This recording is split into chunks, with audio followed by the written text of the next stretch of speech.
understanding of equipment. And then I decided to go back and get my seating and mobility specialist license this last September, because after you've been in ATP for a few years, you can actually sit for your SMS exam. And that is more specialized in wheelchairs and mobility and more complex seating. Since then, I have also gotten my MBA with a healthcare management policy certificate from TCU in the spring. And currently I am the acting manager in transition for our department, and have recently applied to be manager. So hopefully that will be the next step for me. But that's kind of a little bit about myself. Our department at Cook Children's is 3 years old. We have only been in existence since 2020, and then kind of the world shut down. So we didn't start seeing patients really until 2021. And that is when I started full time in my role. So our department is new. People don't know we exist yet, and that we are the ones providing equipment like this, because it is not common for a children's hospital to be also the provider for DME. It is common for a for-profit company to do that. So we'll talk a little bit more about what it means to be for-profit, nonprofit, how to get equipment, and all of those fun things. We can go on to the next slide. So assistive technology is any piece of equipment that can help somebody do anything that you would do in your daily life. So if you think about contacts, that's technically assistive technology. If you can't see, you put a contact in, now you can see. It's technology. You don't think about it that way, but somebody had to create it. If you think about just your phone, if any of you have the little light that flashes, that's assistive technology in your phone, because that's actually for people that are hard of hearing. We use assistive technology every day. If you have a smart light bulb, if you have an Alexa that you tell to turn on your lights or turn off your lights or play music or remind you of something, all of that kind of encompasses assistive technology. When it comes to assistive technology that is paid for by insurance, there are different guidelines and different things that products have to go through to be approved to be categorized as that type of technology or durable medical equipment. So we can go on to the next slide.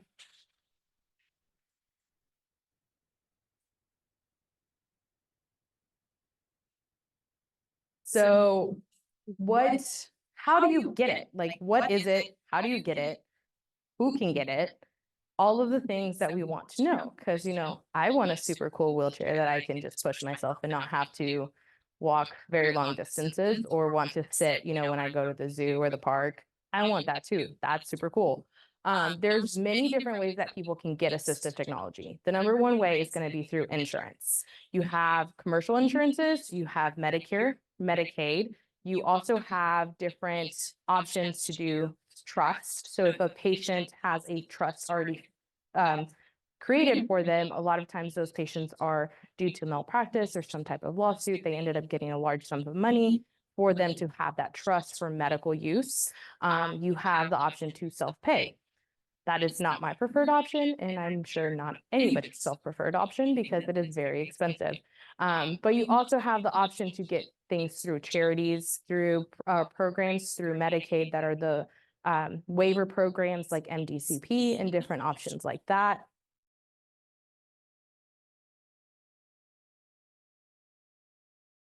But we can keep talking. So how many of you guys know about insurance?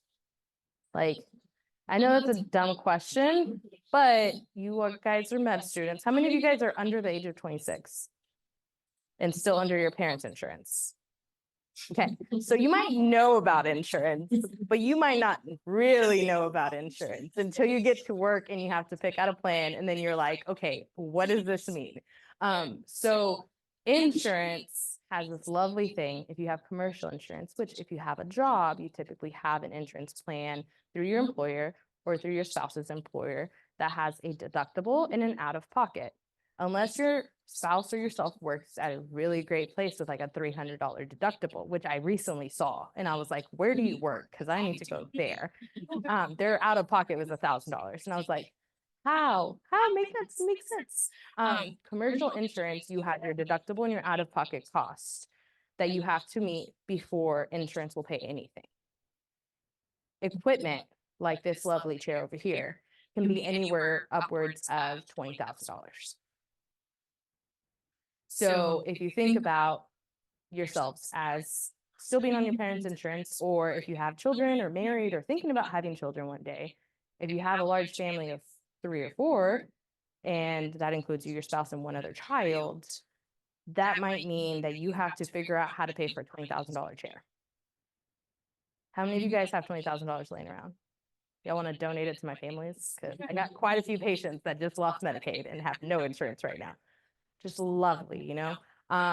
That is one thing that commercial insurance will have benefits that will allow families to get certain things. Anything that we get through insurance has to be medically necessary. Being beneficial or helpful or safe, unfortunately, does not cut it for insurance. It has to be medically necessary. That is where you guys come in as future doctors. You have to write a script as a doctor, most importantly, because if you don't say, I agree with that this patient needs this item, insurance will say, the doctor didn't say you needed it, so it doesn't matter who says you do. The doctor said no. You also have to help do appeals if insurance ever denies. So knowing what it is that you're appealing on their behalf is also essential, because if a company calls, or an insurance company says, hey, what's your name? Doug. Hey, Dr. Doug, I have a patient who wants a cubby bed and their insurance denied it. I want to do a peer-to-peer. And you're like, what the heck is a cubby bed? Like, I just got a documentation, I signed it, and they're like, well, you signed for it. Why does the kid need it? Now you don't know what you signed and why they need it. So knowing the research behind of what it is that you're signing for, especially if you're signing documents with your name on it, you are attesting that you are also agreeing that this kid needs this product. So keep that in mind, because as doctors, it is important for you to know your medical degree, your license, your knowledge. You are saying, I am telling you as a medical professional to the medical professional that's going to review this insurance claim or this authorization request, that you know that they need it. Because not every company that provides equipment is going to provide the best or the right thing. So you guys knowing what you're signing is very important. Medicaid and Medicare, they have very strict guidelines on what they will pay, what they will not pay, how much they will pay, and what and how many times a patient can get something. That comes to all things medical equipment. So that's supplies, that is formula, that is diapers, all of those lovely things that you would think if a child needs diapers and they're incontinent, they should get an unlimited supply. Not according to Medicaid. They think a child should only poop so many times a day. Doesn't matter if they have diarrhea, doesn't matter if they're sick, they're only paying for so many diapers in a single day. Well, they're saying you only get a wheelchair every 5 years. So if a child is 1 year old, 5 years from now, they're going to be 6. If any of you have kids or nephews or nieces, how large does a kid go from 1 to 6? Pretty large. So all of those things have to be taken into account when we as professionals look at what equipment are we getting for this child? How much can they grow into it? Can we modify it, adjust it, all of these things? Because there are so many limitations to what we can provide as professionals that insurance will pay for. So there are really cool things like the app for this phone, but insurance says that's not medically necessary. It could be life-changing for a teenager or an adult, young adult who's living by himself for the first time, but it's not medically necessary. So sometimes we have to get creative with how we explain medical necessity to some insurances. Because if my patient is Johnny, he's 7 years old, he's autistic, he runs into the street, and he has fallen and broken his leg because he runs away from parents and has poor control of his body, maybe hypotonic, but doesn't have CP. He's just hypotonic with Down syndrome. But he's run away and fell and broke his leg. We're requesting a wheelchair. Insurance says he doesn't need a custom wheelchair. He just needs a standard wheelchair. Well, no, I want a medical stroller that's a lightweight wheelchair that has an anti-escape vest. So that kid cannot get out of the chair, get up and walk away and run into the street. So sometimes we have to get creative, because if I tell the insurance he can run away from mom, they're going to say he doesn't need a wheelchair. He's not immobile. But if I say patient has, what is the word I'm looking for? Patient is not functionally mobile, lacks safety awareness, and is unable to safely perform ADLs independently. I didn't lie. I told them what he was. I just didn't say he ran 10 feet away from mom. And sometimes people are like, that's lying. I'm like, it's not lying. When you have to justify things medically, you have to let them know why this child needs this item. Very much red tape. Trust, self-pay, they can have them. They also might have limitations. You might have to get multiple bids, multiple companies to tell you how much you need to pay or they will pay, and then a trust will write a check. Self-pay, if you got $20,000, you can pay for it. But also a company might require you to get an insurance now before they let you pay for an item because they have contracts with your insurance. So even if you have the $20,000 and you want it tomorrow, they have a contract with your insurance and you have to go through insurance first. And if insurance says no, then you can self-pay. All these things that are red tape to get people pieces of equipment that can change their life. Crazy, right? All of you guys want to go into politics now, right? Go be politicians and change the laws. All right, we can go to the next slide. So we're going to go down kind of a list of different things. This is not an all-inclusive list of every single option that is available. It is a list, and we can send this PowerPoint out to all of you guys just for y'all to have references. It has websites at the end so you guys can go through and just look at stuff. But we'll go through kind of different types of equipment that is available that insurance will typically pay for. And I also have like little keys for you guys on things that might not be paid for. So we can start off with the ultra lightweight manual wheelchairs. Go to the next slide. So this is a picture of a bunch of different ones. As you can see, some of them are like real pictures that I took that happen to be my patient's chairs. Others are from the website. So the ultra lightweight manual wheelchair has something that no other chair has to make it ultra lightweight manual. It has the ability to adjust center of gravity. You can adjust the rear seat height, and you can actually make it customizable. Wheelchairs have a category from 1 to 5. Cat 1 is going to be your standard transport hospital chair that you see at the ER that they use to push patient from 1 to 2. Category 2 is going to be a heavy duty chair. Same thing, just heavy duty. Category 3 is somewhat similar, just one item more. Category 4 is like your ultra heavy duty chair that is lightweight, but they're not really lightweight. Your ultra lightweight manual wheelchair is what your patients that are everyday users are actually going to be using. So not only does insurance say you have to medically justify this, you have to tell me why they can't use category 1 through 4. Why can the patient not use the heavy duty one? Why can they not use this? Things like I said, center of gravity adjustment, adjusting the seating system, what they need for their seat. If they're in the chair for 8 to 12 hours a day and they're in a standard hospital chair, what are things that are going to happen? Pressure sores. If you're a low tone kid or a high tone kid with no posture support, what tends to happen?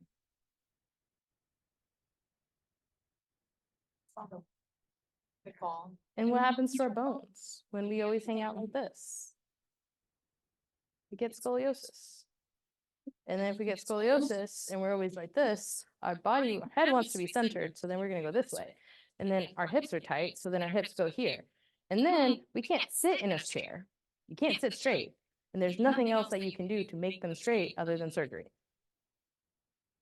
You don't think about it that way, but if you sit a child that has no postural control in the same seat in a recliner every day, we might be comfortable in a recliner for a couple minutes or hours, depending if you're watching a movie, but a child who cannot move at all, who is stuck in that one place, if you sit them there, they're not moving at all.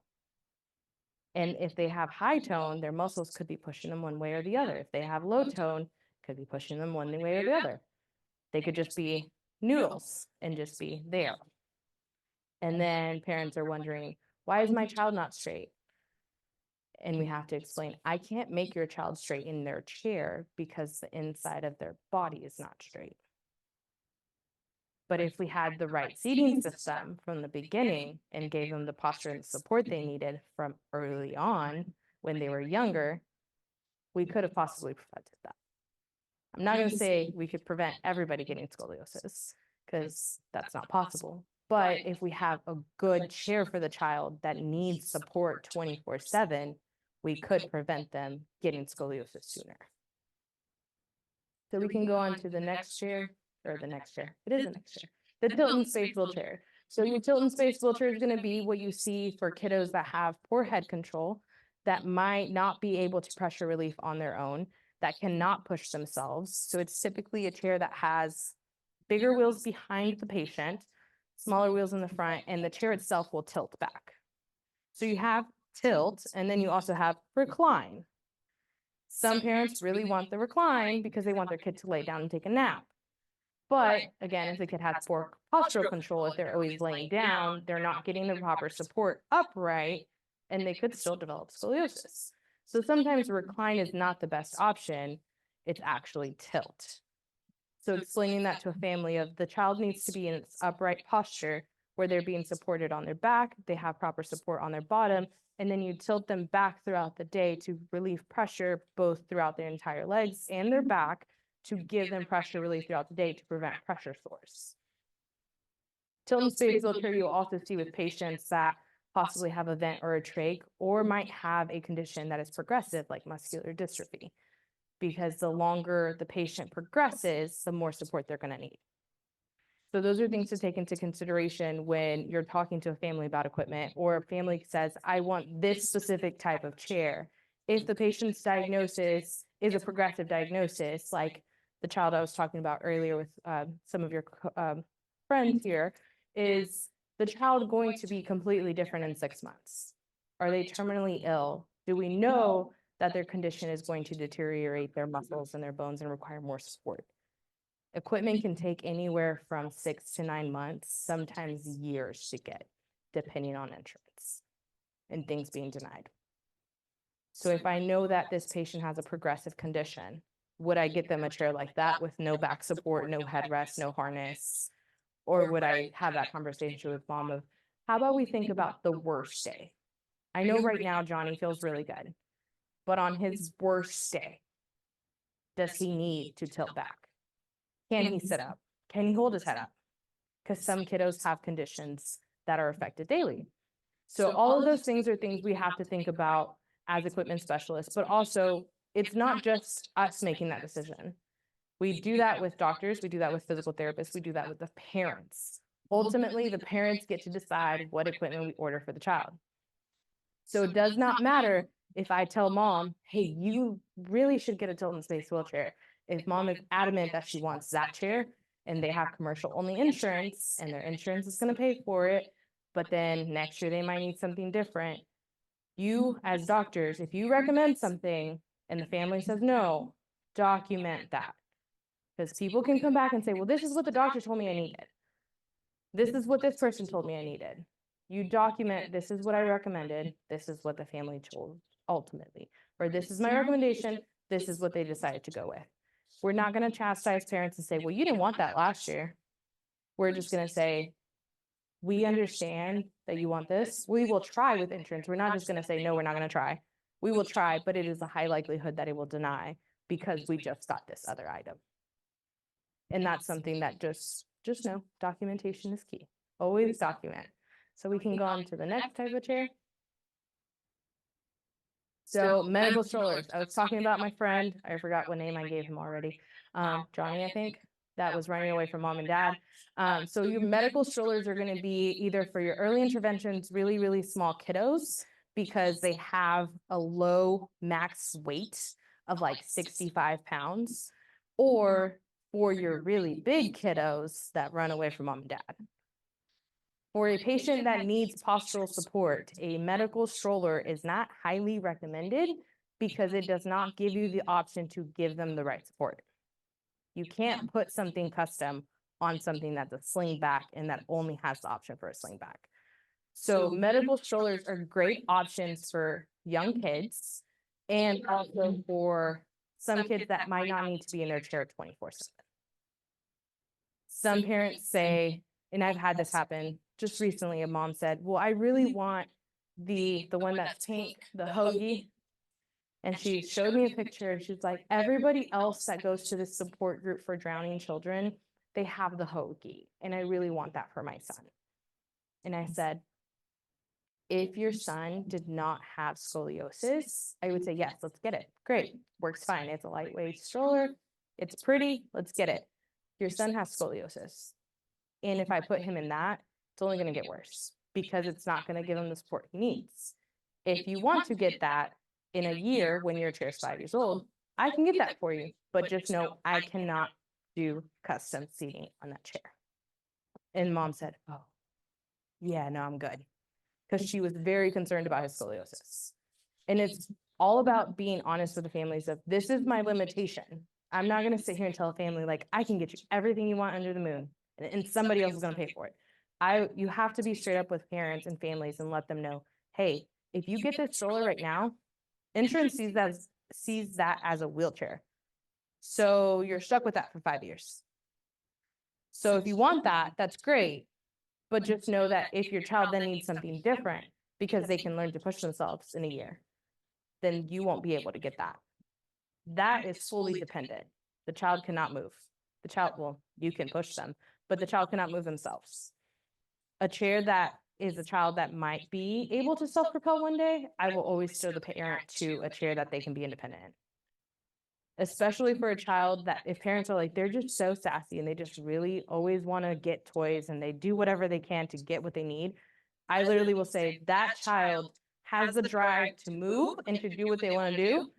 And if you put them in a chair where they are like stuck in it and nobody can move them but somebody else, they're going to be so upset. And you're going to come back and complain about the child always crying and being mad and throwing a fit. And it's because they just want to be able to run after their friends or their brothers or their sisters.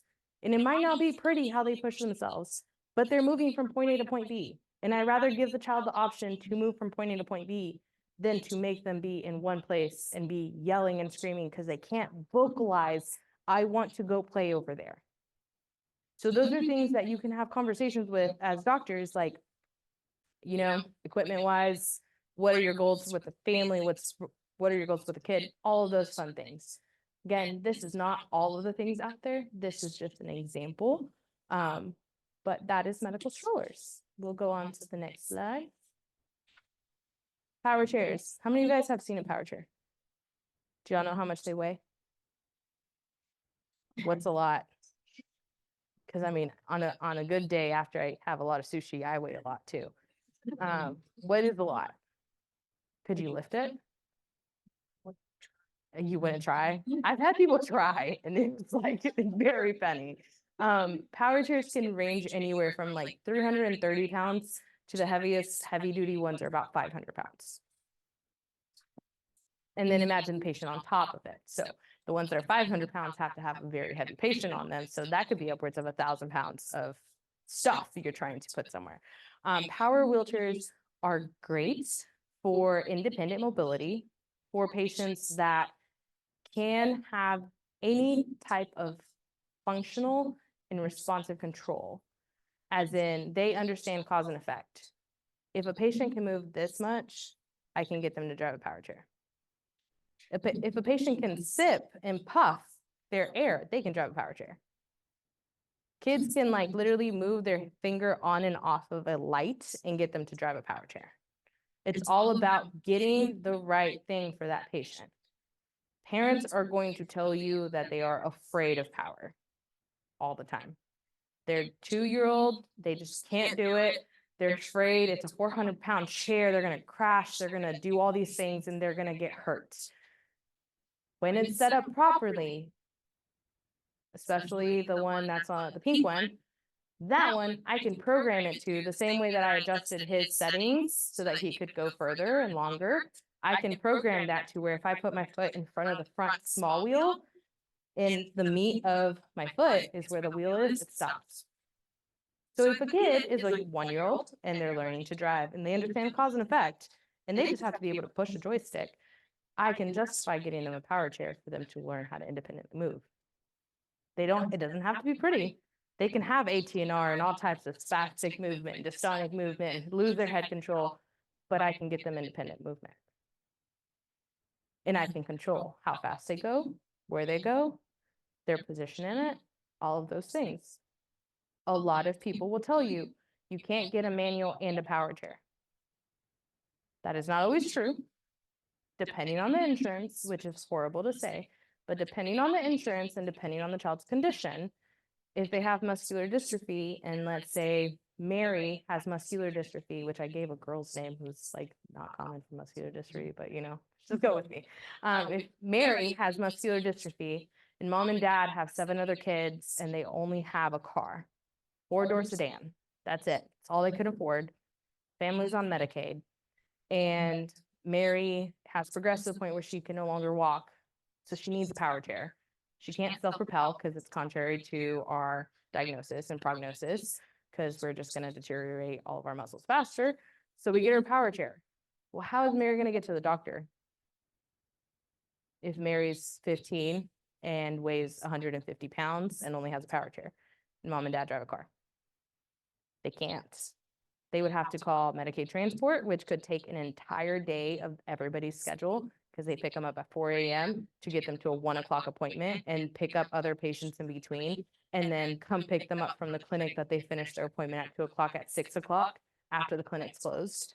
And mom and dad are at home, or mom is at home, dad is on his way back, and they don't get home till 8 o'clock. So it's a full day of trying to get to one doctor's appointment. We can medically justify they need a tilt and space wheelchair that can be folded and compacted and goes into the car to allow for transportation of the patient. Or insurance can pay for an ambulance transport every time my kid needs to go to the doctor's. Another way I get them to pay for it. I'm like, oh, you want to pay for an ambulance transport for my patient, or do you want to pay for their wheelchair? Your choice. Parents can take them, or you can. But all of this is things that you have to take into consideration as an equipment specialist and also a therapist, and all good questions you ask families when they come to you and say, I want a power chair. What type of vehicle do you drive? We need to think about that. We might want to get a manual and a power chair, because if you only have a car, how are you going to get that power chair to and from school? Also, if you get an order for a power chair from a school and the school wants them to have a power chair only at school, because the school bus can transport it to and from school, but the parents live on a 2nd floor apartment, the ATP will gladly show up to the school and do an evaluation for a $50,000 power chair and provide it for the child so they can drive it around at school, but the family can't get it into their house. So the power chair is going to live at school. Well, ADA guidelines and also the IDEA Act say that if the school is requesting an item for the child to use only at school, school has to pay for it. There's grants, federal money that's given for that. Shouldn't be using the patient's insurance to provide a chair that's not going to be used in the home as well. Fun fact for you guys. Not everybody knows that. But those are things that I've come across in the 3 years of me doing this, where I see a family and the family says, yeah, they have a power chair. And I'm like, you just told me you drive a car and y'all live on a 2nd floor apartment. How do you get it in the house? We don't. And I'm like, who did your power chair? Why are they evaluating for a power chair for you guys? Like, not saying he doesn't need it, but that should be taken into consideration if the school is requesting it and not the family. Because at home, they found a way for him to get around. But at school, they want him to be more efficient. So I'm like, why not do a manual wheelchair with power assist? Because you can get a power assist joystick, and that can still break down and can still go in the car. It's not $50,000. Maybe that's why. Just saying. Again, companies are for profit, $50,000 power chair, $20,000 manual wheelchair with power assist. Might be the driving cause why they did it. Not saying that's what it was, but those are all good questions you should ask the family and try to figure out. We can go on to the next one. Oh, I cheated and told you guys how much it weighed down at the bottom.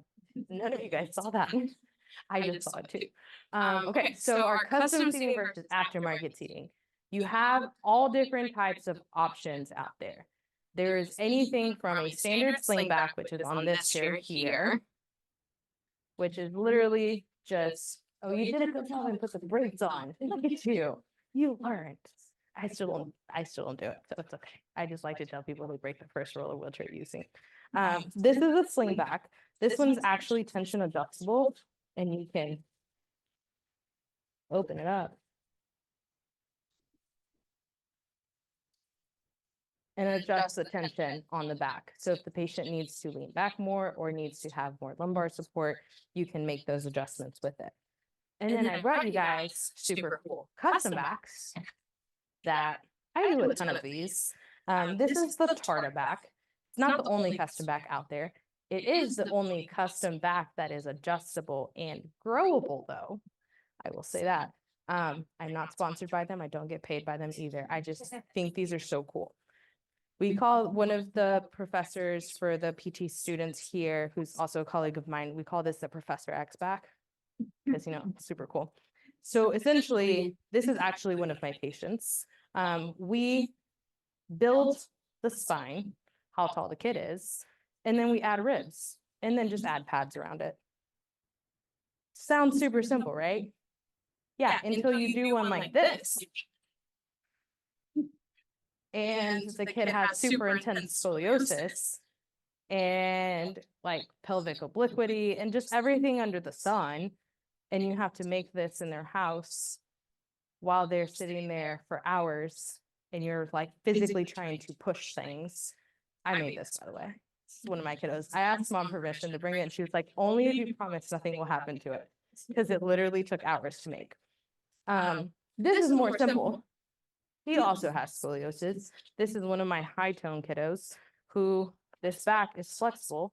So when his tone activates, he can still come back to his normal posture once he's relaxed and calmed and no longer listening to Elsa, because, you know, he really likes Elsa. He gets really happy and excited and just goes 18 all the way out. So you have so many options to do custom seating. But back to medical strollers. Could I do something like this on a medical stroller? So I have patients that need this, but parents want the stroller look. So then we have to have that conversation. Your kid needs this. I can get you a stroller, but when your kid needs this more, because they're like that, I can't put it on there. So those are just, you know, cool little fun facts. We'll pass these around. Do not break this one, because I worked on this for 4 hours. I'm not even kidding. But you can see the super extreme lordosis and kyphosis. He had been rotted. This kid also sits in traction 24/7. As you can see, the top is not super crazy, because the traction that he's been for 10 years really only gets his cervical spine now, because his trunk has no muscles, because he's sat in traction for 10 years. You guys can kind of pass them around. So there's a lot of options. That picture on the bottom right is another Tarta back that I did. A little bit complex, but not as bad as that one, or as intense and cool as that one. So I wanted to bring a really cool one, because I'm like, awesome. You also have options for more planar seating, which is more of a flat seating with lateral support, chest supports, which are going to be, or I said lateral, these are hips, hip supports and chest supports, trunk supports, harnesses, headrests, all of the things listed above. Other things you need to take into consideration with seating is if you have a patient that has a pressure sore or has skin integrity issues, the type of seating that they're in is going to make a difference. A lot of times you'll get a kid coming in and the parent will complain, the child will not sit in their chair for longer than 30 minutes. And you can sit there and say, I don't know why. I can sit there as an ATP and an SMS now, can sit there and say, I know exactly why. Because they're not in the right posture. They're not supported where they need to be supported. They're uncomfortable. And it all has to do with their chair. It's not your job as a doctor to know what's wrong with their chair. But as a doctor, it is your job to recognize when something's wrong with your equipment and say, hey, you should call your equipment specialist and get it looked at. He doesn't look comfortable. He's getting a pressure sore. Call them now. Because it takes a time. Depending on what company you're using, it can take a while for them to come out and take a look at it. But you can say, hey, I will send an order to this company for them to take a look at your chair. These are the things I'm concerned with. I'm concerned that this kiddo patient I saw today came into clinic for ortho, was referred by wound care. She sat in her chair like this far forward from her backrest. Oh, I forgot that that was on. That was way faster than I thought it was going to be. Sat up here, had a huge gap between the back and her. She also had large adipose booty. So, you know, that was kind of in the way. But her backrest was super open, was not making contact with her. So when she wanted to rest, she did this. And this is how she pushed herself. And I was like, you get tired when you push yourself? She's like, yeah, all the time.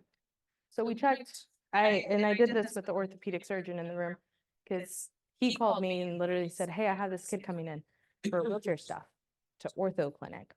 I'm like, well, Dr. Gray, that's funny. Should have sent them to equipment clinic, but you know, it's all good. Send them to you. She's 24, so it's fine. I was down the street. I was like, I'll come over. Came over and saw her. And I was like, oh, I know this kid. I saw her last year in April because she had a wound. And I remember when I saw her last year in April, I said, why is your back not making contact? And at the time, mom told me specifically, she said, I don't want you touching her chair. We work with New Motion and we love our ATP that we work with, and I don't want you touching it. And I said, that's fair. That's perfectly fine. I won't do any changes on it.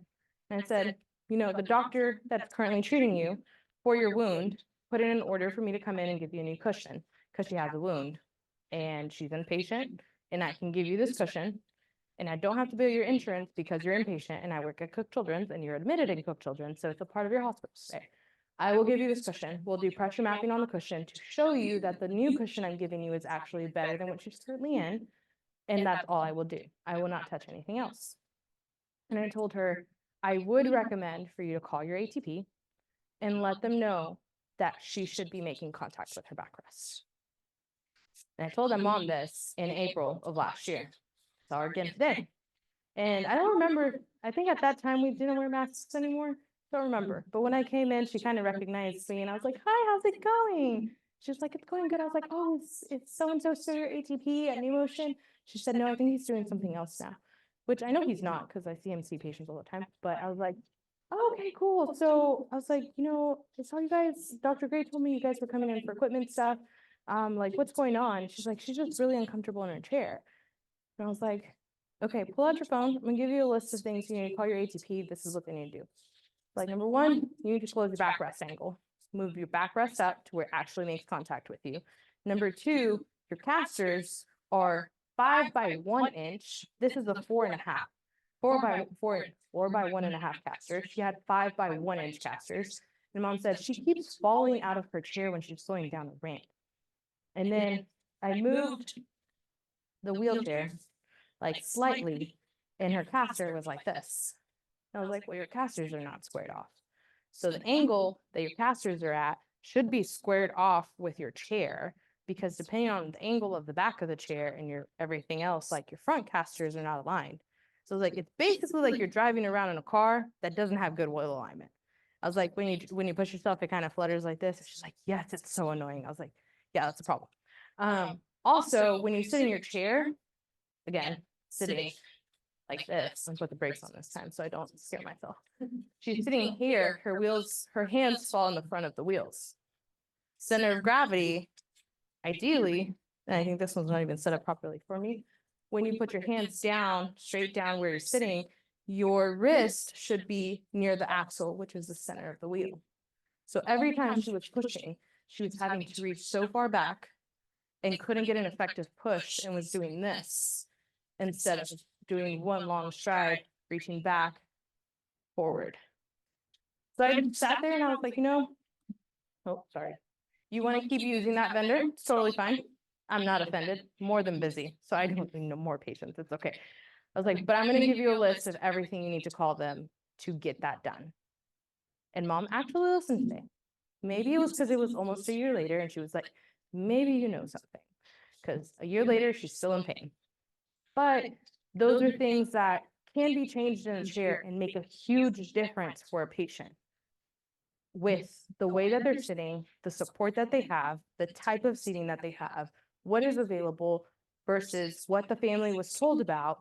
So many times you'll get families that come into you guys that will say, someone showed up at the school with a therapist and they said I needed to get this chair, and they said that was the best option. And that was it. Didn't give them options. They just said, this is the best option. This is what you should get. When it comes to certain types of things, like if I have a child If I have a patient that is an eloper who runs away and that's all they need, of course, I'm going to recommend a medical stroller. I wouldn't recommend a super complex $20,000 manual chair with power assist because you just told me he runs away. If I give him power and you adjust the settings, he's going to run people over and it's going to think it's fun. It's like Mario Kart. We're just running everybody over. I've had it happen with some patients when we try stuff and I'm like, no, it's not run into the wall and make a hole. You avoid obstacles. That kid did not get power. But all of those things are important to know and to know that it is available. Because some patients, depending on what the vendor is, you might only see patients that come in with the seating. Oh, you said it's a pointer, right? Aha. Is this the right pointer? That's nope. Maybe. Oh, that's fancy. Okay, like that. That type of seating looks pretty flat, right? It has the laterals, it has the support, everything else, but it's a pretty flat seat. You guys have been sitting here for about 50 minutes. How comfortable is that chair? Not very comfortable. Imagine sitting in a chair like that for 8 to 12 hours and you can't move. You can't get out of it. You're stuck in it. You're going to be happy? Probably going to be screaming at somebody. And then mom and dad is going to just think you're in pain. Something's going on. They're going to call the doctor. Hey, Johnny won't stop crying. I think they have an ear infection. No, they're uncomfortable in their chair. That's all it is. That's what it is. But all of those things are important to know that there are options. So if your patient comes in and says, I hate this about this, you can always send a script for a different backrest. You can always send a script for a different cushion. You can send a script to the provider and say, hey, they're having issues with XYZ. Can you guys take a look at it? And then when you get the orders, they're going to send you a whole list of 47 items that you need to sign off on. Because everything on this lovely chair, like the pad on this, which is broken, because it's a demo. This plastic part here, that is a different thing. The hardware is different. Because like I said, Medicaid and everybody else doesn't want to pay for stuff. So we have to break it up and bill everything separately and get authorization for everything separately. Because the state has said for a wheelchair like this, the metal frame, when you get it new, the wheels, you can't bill for those. Can't bill for the casters. Can't bill for the foot plate. Or actually, you can bill for the foot plate. Can't bill for the casters and the wheels on a new chair because they have to come with it. So your frame can be $5,000. Medicaid's only going to pay you $25,000 because that's what the state said. But if you want these super power fancy wheels, power assists, right now, the code for them are marked as a miscellaneous code, or not miscellaneous, as a manually reviewed code. Miscellaneous codes get denied most of the time, which is like your hardware, random things that don't have assigned codes that have been assigned by Pediatric, so they haven't gone through all these super fun testing. But your power assist, because there's so many different ranges of types, they don't have a set amount they'll pay for. So some companies will say, oh, power assists are new, and they now are approved by Medicaid. Everybody gets a power assist. Everyone, even if you're not going to use it, because these wheels alone are $8,000. So if I got you a new chair last year and I made $20,000 in that chair, why would I not tell you about the new power wheels that you can get for $8,000? Medicaid's paying for it. So what's it to you, right? And some patients won't use the power assist. They have it, but they can't. They don't know how to. They can't safely use it. Parents won't put it on there because it's heavy. Each one of these wheels is 17 pounds. Just the wheel.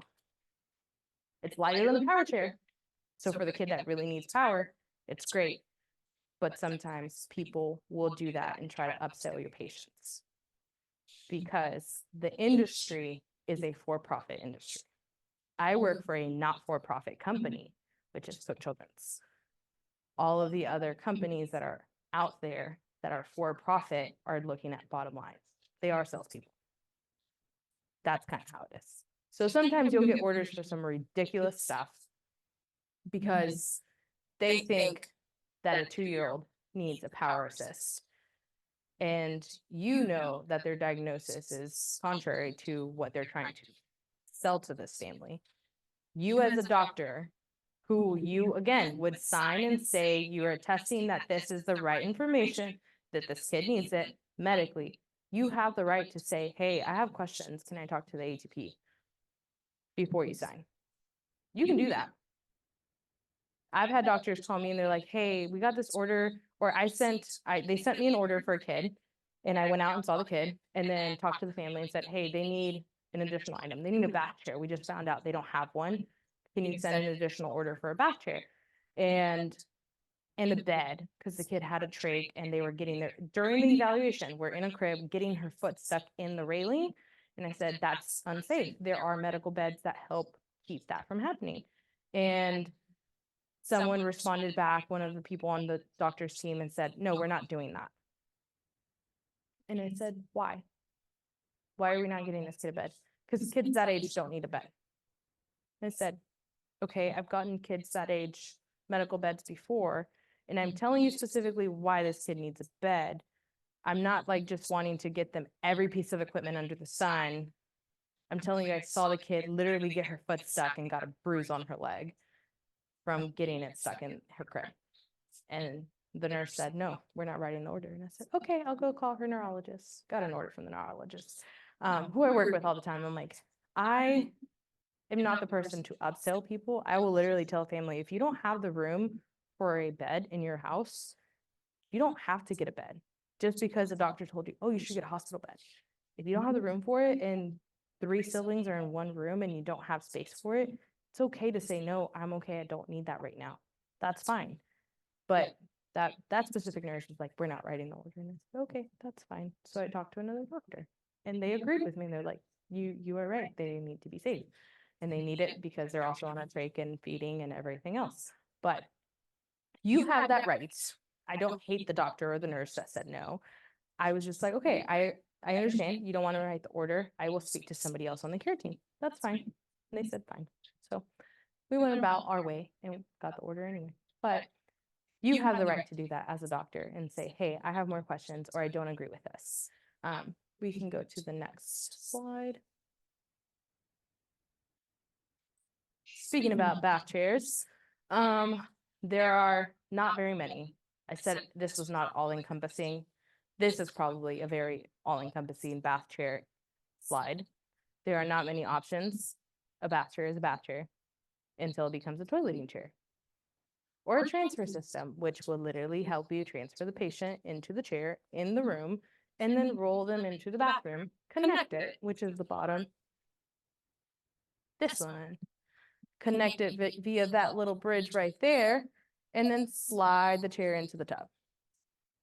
So there are transfer systems for maybe your heavier kids that cannot go roll their chair into the bathroom because bathroom doors, just for whatever reason, tend to be really small. I guess they don't think people in wheelchairs need to use the bathroom ever. But you have different options for bath chairs. Bath chairs tend to actually last close to 5 years. You can repair any of the items we get.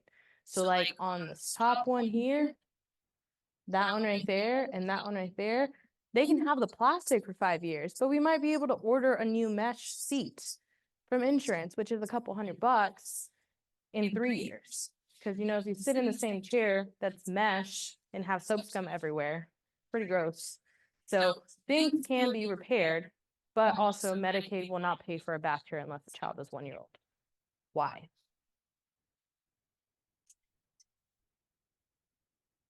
You have to think like legislation. Why would you not pay for a bath chair for a kid that's under 1? Do they need baths? They do. But what is available for them to take a bath? The commercial little baby baths. The little baby baths. So they're like, well, the kid with a trach can just take a bath like any other kid. And we're like, no, because they get drowned with a very small amount of water. But Medicaid will say they have to be 1 year old. Have to be a 1 year old to get a bath chair. Because until then, I guess parents can bathe them in the sink, maybe? I don't know. Somebody in the state of Texas decided that that was a rule. Not very smart, in my opinion, but you know, that's why I don't work in politics. Because I would just say everybody gets everything they need. And then they would fire me. We can go on to the next slide. All right. Remember when I said the kid, Doug, right? Yes. Dr. Doug, your kid wants a cubby bed. Can you guess which one of these three is a cubby bed? The one on the right. On the far right? One that looks like a cubby. This one? The one with the big smiley face and the little light? Yeah, that's the cubby bed. Which this one kind of also looks like a cubby. It has mesh all around. It covers everything, you know. This one here, yes, this is the lovely cubby bed. And after I've said it today, you'll probably get ads on your Facebook account or Instagram account for it because they are great at advertising and telling every parent with a child with special needs that they need the cubby bed. This lovely cubby bed right here, we talked about how some products have to get approved through Pediatric for certain codes that are billable through insurance. Same way that as a doctor, you have to bill a certain code for a procedure, we have to bill a certain code for equipment. So a sleep safe bed, which is this one on the far left, is essentially, I explain it to families as a oversized crib with padding all around that has a head and foot articulation.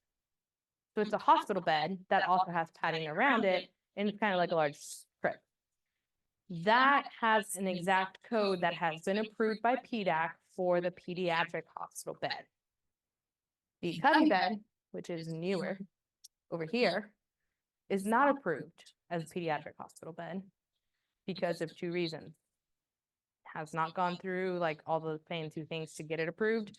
And pediatric hospital beds through Medicaid require head and foot articulation. This one over here does not articulate. It is a full-size bed with a canopy enclosure, and that little fancy light right there in the corner or on the middle, that is a $4,000 electric hub that has a light that can dim and a camera that you can see the kid while they're in the bed, and also a speaker where you can talk to them. What other products are out there that I mentioned earlier that are assistive technology that we might have in our houses that also do those things? Yes. How much is Alexa? Anybody know? During their Prime days, I got one for like $10. Yeah, and it came with a smart light bulb that changes colors and dims. That's $4,000, guys, because it's a medical product. The bed itself, $13. Actually, yeah, and then they charge you for the covers or the sheets. They have safety sheets that go all the way around and tuck under the mattress so that the kid can't get to them. The $20,000 bed right there. It's full size. I've had parents who have written their own letters to medical necessity because Cubby gives you an online template, which I will say I kind of am at fault because they asked me how I actually got that approved through insurance. And I told them, well, I explained to them my kid, the one I talked about earlier that fell because he was eloping and broke his femur. He actually was banging his head against the wall and the floor and everything else and punching mom and dad. And at night was getting up and putting holes in the wall. He actually needed something like that. He needed something to keep him safe and close at night so that he didn't put holes in the wall and like break glass and get hurt because he had already broken a femur. But every kid does not need a $20,000 bed. It would be great if do any of you guys have kids? Okay. Wouldn't it be great if you had like an oversized playpen where you could talk to your kid and watch them and like play sounds for them while they were just in there while you were in the other room like cooking dinner? Because, you know, playpens over time, they get too small and the kids learn how to climb over them and out of them. It would be great. Would you pay $20,000 for one? Would you want your insurance to pay $20,000 for one? Probably. Yeah. Yeah. So the amount of orders that we get for a cubby bed, and not knocking any of the parents, not knocking any of the kids, the only diagnosis is autism, brand new diagnosis. But they saw the cubby bed on Facebook and they said it was a great cubby bed. Cubby bed was great for kids with autism because it has the lights and the sensory seeking and everything, and it calms them down. And mom calls me and says, I really want this bed and only this bed, because I can watch them through the camera. And that's when I explain beds are for sleeping. Beds are not confinement spaces. I cannot provide you a piece of equipment to confine your child during the day. It is not an oversized playpen. And I cannot safely ask insurance to pay for a bed that you sat here and told me on a recorded line that you want to put the kid in so that you can go to the other room and cook dinner. So you can safely watch them from a distance. I had an OT write a letter of medical necessity, and the literal words were, the parent would like to prepare meals for the child while safely watching him from a distance in an enclosed place. And I kicked that order back to mom and said, did you read the letter that your therapist wrote that you sent me? It literally has every trigger word that insurance is going to automatically say no. Again, I've gotten that bed for multiple patients. Insurance is no longer paying for the really fancy $4,000 hub because there are other options out there. When they first came out, they just kind of didn't see that, so they paid for a couple. And then they're like, whoa, whoa, whoa, why are we paying $8,000 for a light and a camera when you can get a baby cam and a smart light bulb? So now they're just denying all of them. Commercial insurance won't even pay for that bed because it's a miscellaneous code. So anything that's miscellaneous with commercial, you're like 99% guaranteed it's going to get denied. Because commercial insurance says it's not a code that is recognized by our insurance. It is an exclusion, which I didn't even say. Bachelors, if you only have commercial insurance and you have a child with disabilities, good luck. It's not approved. It's an exclusion. Because apparently, if you only have commercial insurance or if you have a child, bath chairs you can buy at Walmart. They're not the right one that your kid needs, but they're commercially available. So getting that it's a luxury. It's not a necessity. So they won't pay for bath chairs. There are other options like the middle bed. That kind of is like the happy ground of both. That has a bed that articulates high and low, gets head and foot up, and has an enclosure. So there are other options. But like I said, sometimes you'll get parents that send you a message and say, I really want these $20,000 beds because the internet said that it has a camera and it can help me see the kid's seizures. I've gotten that one too, because on their website it says it helps you monitor seizure activity. And I've told parents, the only way you can know it's a seizure, it's not with a camera. You have to have a procedure. They have to be hooked up to a lot of machines. Anybody know what that means? The EKG? Is the EKG? Yeah, I always get that one. EEG. I was like, I always get that one and the other one confused. That one.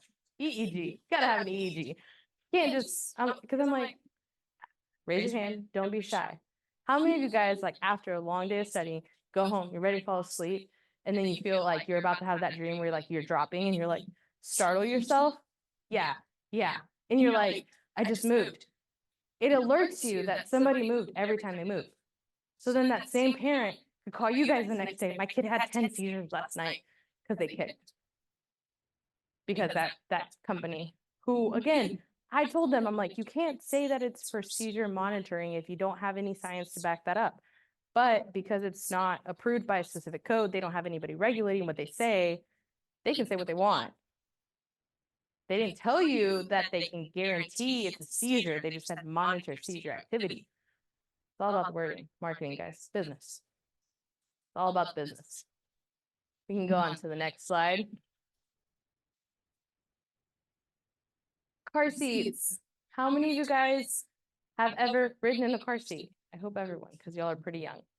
There are people that I know that are like, when I was younger, we didn't have car seats. And I'm like, you must be really old. So insurance Medicaid will pay for a car seat for children that are over 40 pounds and 40 inches and or 40 inches. Commercial insurance will not pay for a car seat because again, you can buy them commercially. So commercial insurance like Blue Cross, Aetna, UHC, Medicaid, Cigna, or not Medicaid, sorry, Cigna, what's the other one?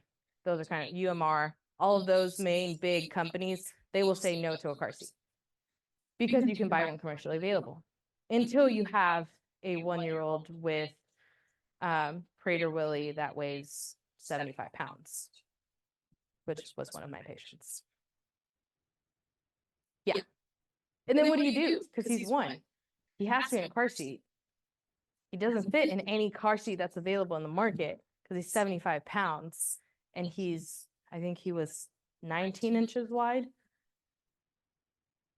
For reference, this chair, I believe looks like 16, 18 maybe. So he's wider than this chair. He wouldn't fit in there. Crazy, right? Because when I got the order, I was like, why does a 1-year-old need a car seat? And then I looked up his chart and I was like, holy moly. He's 1, but he's 75 pounds and does not fit in a regular car seat. And mom literally was like, I don't know what to do. Luckily, they had Medicaid, so we were able to get him one like this over here without the supports because he didn't need those. He just needed a car seat that would hold his weight for him to be able to ride in the car. But for some of our kiddos, like I said, that need that lateral support, the hip support, all of the supports because they tend to fall over, they need those supports in the car. You also have this super cool one right here that looks like a race car. That one's pretty cool. That picture doesn't have all the accessories, but you have the option to get different car seats based on what the kid needs. Again, if they're under 40 pounds and 40 inches, why would they not be paid by Medicaid? Hint, it's on the screen.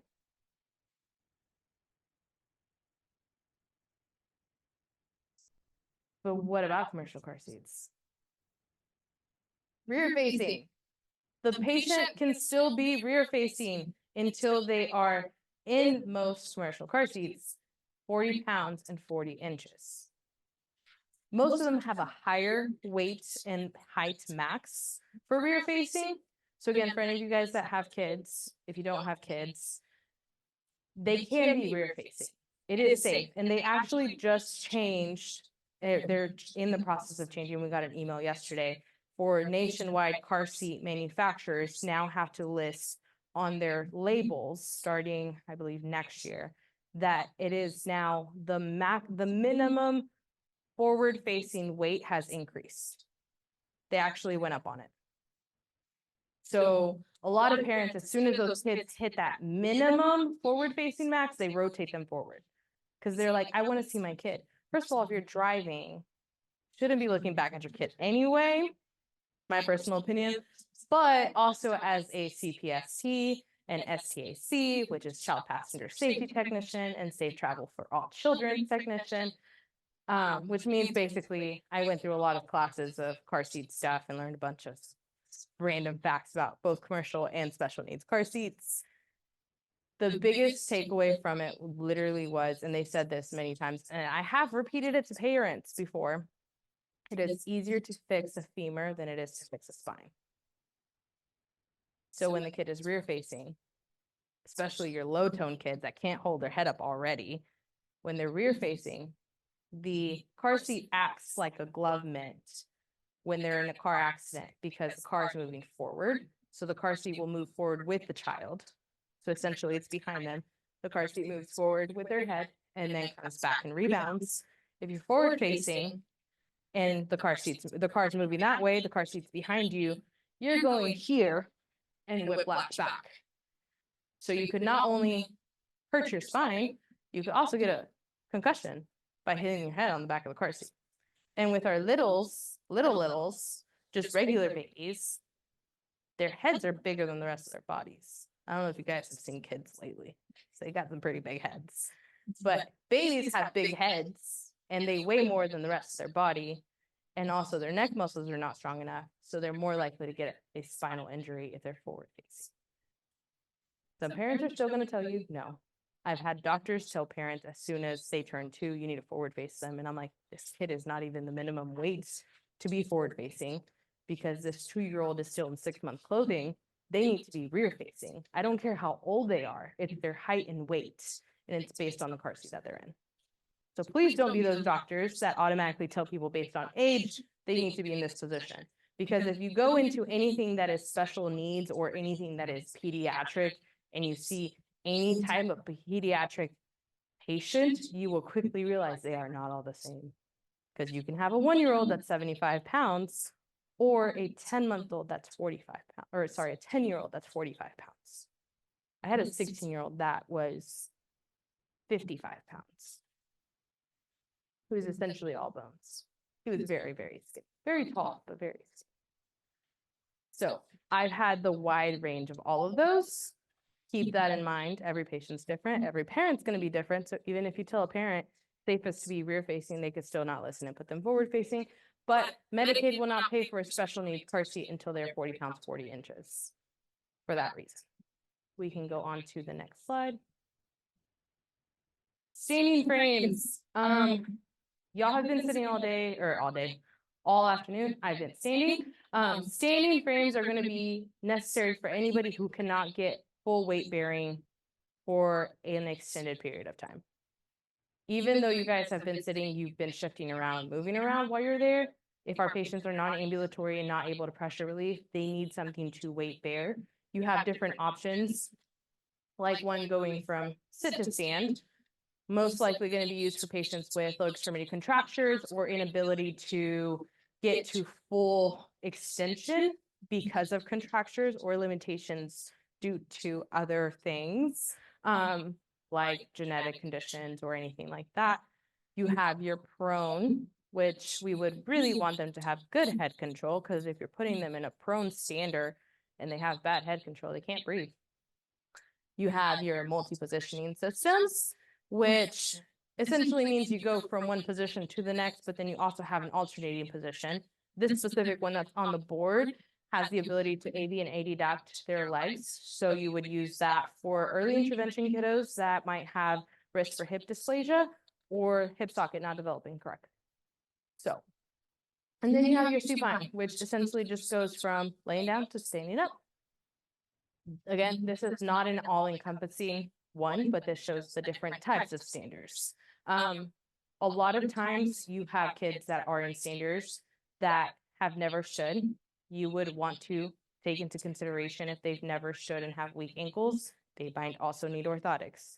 I am not an orthotist, so I cannot tell you who needs an orthotic or not, but I can tell you if I get an order for an 8-month-old child with a disability and the doctor sends an order for a stander, my number one question to the parent is, did they also send an order for orthotics? Are you seeing an orthotist? Like, are you getting those? Or did they talk to you about that?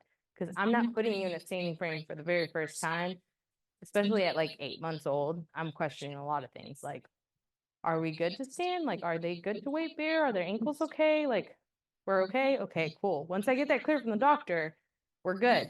But also, if the doctor said you need to go get AFOs, I'm not putting a child into a stander until they have those AFOs. Because we have to try these things. I can't just order something and say, yeah, that kid's going to use this all the time. Because sometimes patients don't tolerate standing.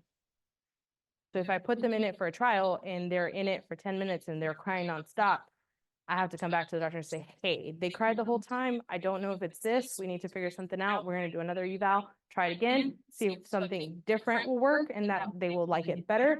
But I'm not going to get a torture device for a child either. Because what's going to happen? Is mom and dad going to put them in it if they cry the whole time? No. These are $8,000, sometimes more. What's going to happen is they're going to go in the corner of the house and things are going to stack up on top of them. And now they have this $8,000 piece of equipment that's just taking up space in their house. The kid's not using it. And they also now can't get a gait trainer. What if the kid was 2 and they were about to start taking steps because they're in therapy, they're doing great, but we got them this, but they're not using it because the kid hates being strapped in.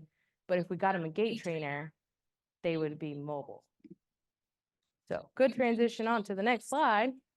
Should be gait training. Aha, I was right. I happened to make the PowerPoint. But gait trainers. So you cannot get one or the other within a year of each other with Medicaid. Commercial insurance will, depending on the plan, oftentimes let you get both at the same time or similar, close to each other. Why would Medicaid not let you do both?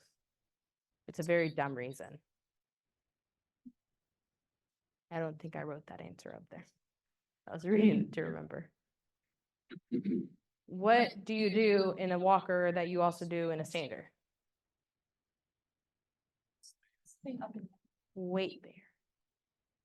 So even though a stander, you are stationary weight bearing, a gait trainer, you are weight bearing, dynamic weight bearing. Medicaid in the state of Texas, at least, says you don't need both. really do. Some kids really do, but Medicaid will say you can't get both. So oftentimes we have to look at one patient's age, how functional are they in a gait trainer? Can we use a gait trainer for also standing? Like if I put the kid in the gait trainer, will they actually weight bear? Or are they just in their tippy toes in the sling and just pushing themselves like this? Because then we're only increasing their likelihood for contractures because they're not actually extending their legs and their muscles are just like this and they're just picking. We might need a stander first. So we can extend them out, get them taller, get them used to putting weight through their whole foot, and then go to a gait trainer. It's a very dumb rule, but unfortunately in the state of Texas, Medicaid says you can only get one or the other within 1 year of each other. And then you can only get one of any of these for every 5 years. So if I eval a kid for the gait trainer right here, that is the kid walk, it's max support all the time. I can't take any of the supports off. And let's say that kid gets better or they get stronger because they've been in therapy and they're working really hard and their muscles are getting stronger and the head control is getting better and they got new medication and all these things are working and they're doing great. And now they could use something like this one over here that's super lightweight and they just have to hold and they can walk with. That one that we got first, we only got a year ago. Insurance will not pay for this one. Even though the kid got better, they already got a gait trainer. Insurance doesn't look at the type, they just look at the code and said, we already paid for that code a year ago. So you can't really say, well, this one's a lighter weight, less supportive one. They'll say, yeah, you just got one a year ago. You should have waited. So sometimes when we get orders, at least my company where I work, can't say the same about everybody. If we get an order, we always do our best to coordinate with the therapist. Number one, ask, are they in therapy? Because if you just sent an order for therapy and you sent an order for us to get them a gait trainer, we might eval for a gait trainer before they start therapy. And in 2 months, when their gait trainer comes in, they need something different. So sometimes we're like, hey, we saw you also sent an order for therapy. I'm going to wait on the gait trainer. Give them 2 months, give them a month, talk to the therapist, see what the therapist thinks, get what, get them to try some things in therapy, and then we'll order the item that they can use in therapy that family knows and the kid is familiar with and can use and will use and will be the best benefit for that child. And it's okay to sometimes say, let's wait on equipment. Because if it's the difference between the kid getting something that they're stuck with for 5 years that they can't use and getting the right thing, I'd rather get them the right thing than get them something and sell them something now and then they're stuck with it. And it's okay for you guys to also have that conversation with families. If they're like really pushing for a gait trainer and in your session, your appointment, you see the kid has really bad head control and they can't hold their head up. It's okay to say, hey, let's try standing for a little bit, get our neck muscles stronger so then he can hold his own head up and then we can focus on walking, which you could do in a stander. Because if you go from a supine to prone, you can get that different angle and get him progressively into a prone position to imitate tummy time. So there are so many different things, and you guys as doctors and future doctors, again, I'm sorry, I just don't want to offend anyone if I say as medical professionals, as future doctors, you guys will have the opportunity to make a difference on a lot of children's lives. You guys have to remember, when you sign off on something, you are saying, I agree to the above information that is correct. So if you don't know what you're signing, probably ask somebody. Because you also don't want to sign for another company to provide $50 million worth of equipment that's wrong to families, and then the families find out and sue, and then who signed off on that equipment? You might not have no clue. Which, if the family asked you for the order, it's not really your fault, but also if you know the cubby bed's not the right item for the kid, but you signed it, and then insurance calls you and asks you why it's medically necessary, and you're like, I don't know, then it's not going to get approved. So knowing that information, knowing what is that you're signing can also help those kids get the denial overturned when they call you. Because the doctors who are reviewing the equipment, and if any of you ever review equipment and you're like, hey, Bridget, what is this? Just call me. Because sometimes I wish the doctor would just call me that is reviewing and ask, what is this weird name on this paper? Because sometimes our people like to give weird names. Like I said, this one's the kid walk. This one right here is the Grillo. Like Grillo. This is the Pacer. This is the My Way. And this is the Crocodile. So like some parents, I'm like, we're gonna get you the Crocodile. And they're like, the Crocodile, what is that? So sometimes you get a paper and all it says is Crocodile, and you're like, what am I ordering? Is this a walker? Is it a gait trainer? Or walker and gait trainer exchangeable? Is this a wheelchair? Is it a bed? Is it a car seat? Because the car seat that I said looked like a race car, that one's called the Carrot. Yeah. Pediatrics. We give things weird names. This backrest, I didn't even, oh, I told you guys, it's the tarta. Anybody want to guess why? Turtle. In Italian, tarta. It comes from Italy. Also why the pieces are not very big and heavy, because in Italy, there's not very big, large people, so I can only use this for certain people. They only go to a certain size, and I was like, I need it for my larger kids, and they said no. But it's tarta because it's from Italy, and they designed it there. We don't give these things names. It's okay to ask questions, which goes on to my next slide. Activity chairs, basically, if you want one for a kid, you have to get it when they're little. If they have a wheelchair, you can't get an activity chair. Because we explained wheelchairs are to perform activities, and insurance will tell you the same thing. Why do you need an activity chair? Which again, is a very dumb rule, because who sits in the same exact spot every single day, all day? Nobody does. But insurance said, we already paid $20,000 for this wheelchair, so you can't have a $2,000 chair to use somewhere else. So the work around that is usually the kids under 2, before they start going to school, before they need a wheelchair because they still fit in a car seat, like carrier or in a stroller, get the activity chair, and then get the wheelchair after. Because you get the activity chair as they need positioning in the home before they start going to school. And then, oh, we're starting school next year. Now we need a wheelchair because we need to be able to go to school. That's how I've been able to get both. If they already have a wheelchair, it is a 99% chance they cannot get an activity chair through insurance. Because Medicaid is the worst. Don't let them hear me say that, because then they'll deny everything for all my patients. Let's go to the next slide. That might be the last. Oh, final thoughts. Essentially, kind of what I've been saying, this is not a list of everything that's out there. When new things come about, feel free to do research. You can always reach out to people, ask questions.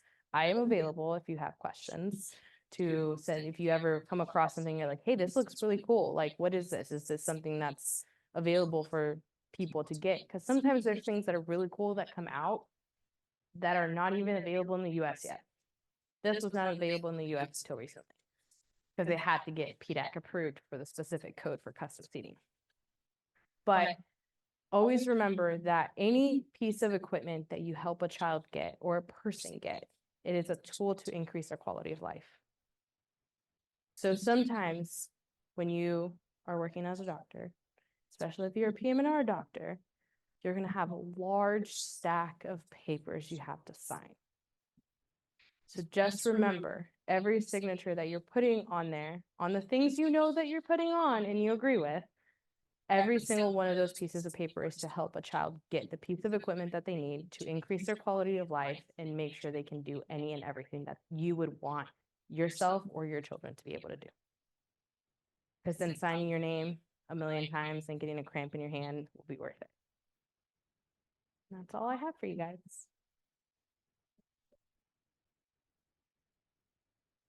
Any questions from anyone?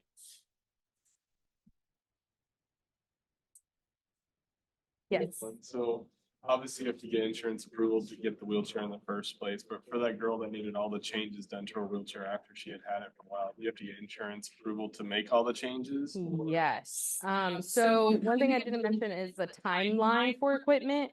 It can be anywhere from 4 to 6 months. Sometimes, well, I kind of did mention it, 6 to 9 months, sometimes longer, because everything has to be paid by Medicaid or the state.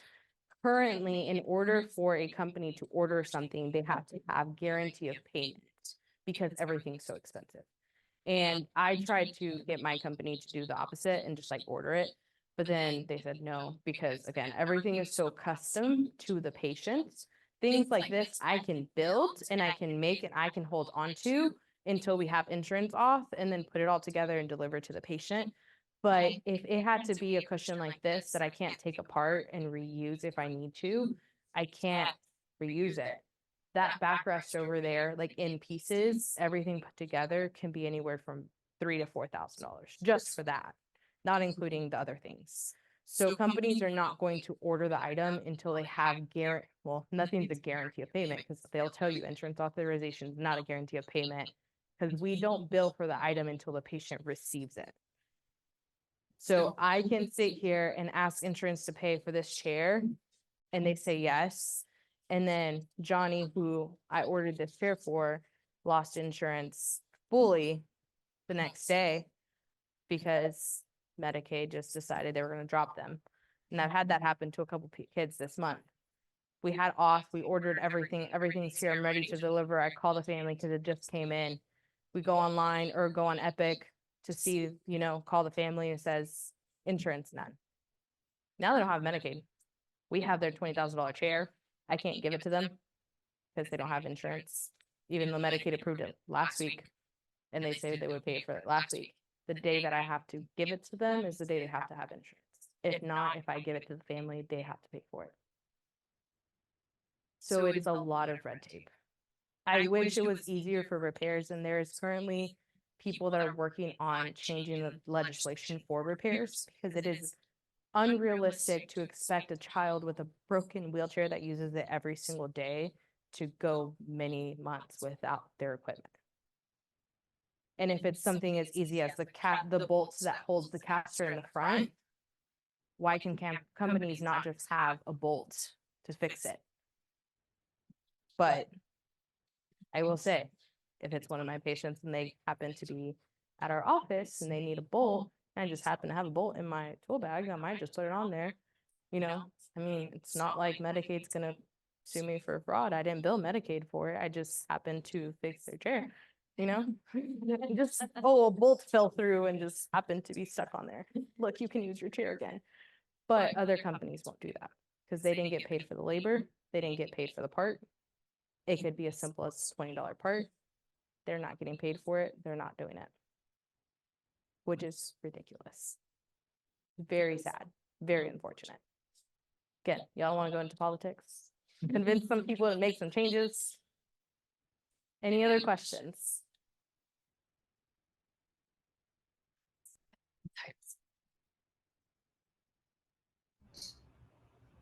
In that case, I just want to say thank you so much for putting on this amazing presentation. AOCP and I are so thankful. We've learned so much and we really appreciate you taking the time. And we'll send out those PowerPoint slides for you, as you mentioned. And everyone have a great night.